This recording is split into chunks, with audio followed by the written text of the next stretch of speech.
بسم اللہ الرحمن الرحیم۔ اسلام کے 3 مقدس ترین مقامات میں سے ایک مسجد اقصی ہے۔ یہ وہ پاک مسجد ہے کہ جس کی طرف سفر کرنے والے کے لیے بھی بے حد اجر و ثواب لکھا جاتا ہے۔ یہ مسلمانوں کا قبلہ اول بھی کہلاتی ہے۔ تقریباً 1.5 سال تک حضور اکرم صلی اللہ علیہ وآلہ وسلم اور آپ کے صحابہ مسجد اقصی کی طرف ہی منہ کر کے نماز پڑھتے رہے۔ اس میں حکمت یہ تھی کہ مکہ مکرمہ میں تو مشرکین سے امتیاز اور ان سے مخالفت کا اظہار کرنا تھا، اس لیے ان کا قبلہ چھوڑ کر بیت المقدس کو قبلہ بنا دیا گیا۔ پھر ہجرت کے بعد مدینہ طیبہ میں یہود و نصارہ سے امتیاز اور ان کی مخالفت کا اظہار مقصود ہوا تو ان کا قبلہ بدل کر بیت اللہ کو قبلہ بنایا گیا۔ مسجد اقصی کی تاریخ بہت دلچسپ و عجیب ہے۔ اس کی تعمیر ناقابل یقین واقعات سے بھری پڑی ہے۔ معراج النبی میں حضور اکرم صلی اللہ علیہ وآلہ وسلم نے مسجد اقصی ہی میں تمام انبیاء کی امامت کروائی تو یہ اس بات کی دلیل ہے کہ اس مسجد کا اسلام سے گہرا تعلق ہے۔ مختصر بات یہ ہے کہ مسجد اقصی مسلمانوں،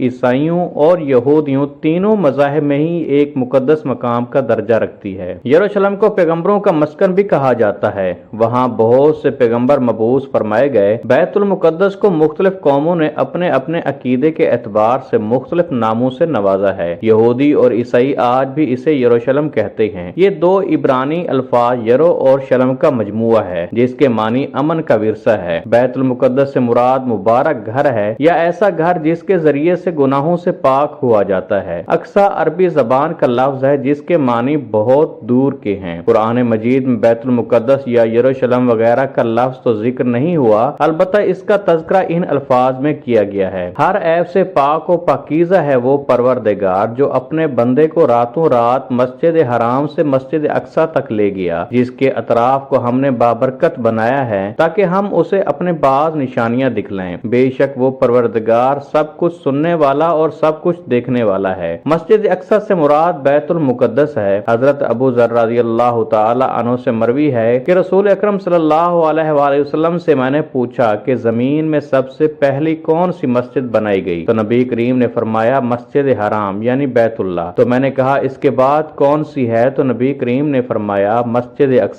میں نے سوال کیا ان دونوں کے درمیان کتنا عرصہ ہے تو رسول اللہ صلی اللہ علیہ وآلہ وسلم نے فرمایا 40 سال۔ صحیح احادیث کے مطابق مسجد اقصی میں ایک نماز 25,000 نمازوں اور بعض روایات کے مطابق 50,000 نمازوں کے برابر ہے۔ ایک روایت کے مطابق مسجد اقصی کو سب سے پہلے خود حضرت آدم علیہ السلام نے تعمیر کیا تھا اور بعد میں حضرت ابراہیم نے اسے دوبارہ تعمیر کروایا۔ روایتوں کے مطابق اللہ پاک نے حضرت جبرائیل علیہ السلام کو خصوصی طور پر حضرت آدم علیہ السلام کی طرف بھیجا اور حکم دیا کہ مسجد حرام اور مسجد اقصی کی تعمیر کریں۔ ابن ہشام نے اپنی تاریخ میں لکھا ہے کہ جب بنی اسرائیل فلسطین میں مضبوط ہوئے اور ان کی ریاست قائم ہوئی تو حضرت داؤد علیہ السلام نے بیت المقدس کی دوبارہ بنیاد رکھی اور پھر آپ علیہ السلام کے جانشین اور فرزند حضرت سلیمان علیہ السلام نے مسجد اقصی کی مکمل تعمیر فرمائی۔ غرض یہ کہ احادیث اور تاریخی روایتوں سے پتہ چلتا ہے کہ بیت المقدس کو کئی مرحلوں اور کئی ادوار میں بار بار تعمیر کیا گیا ہے۔ نیز اس کی تجدید کئی پیغمبروں نے کی۔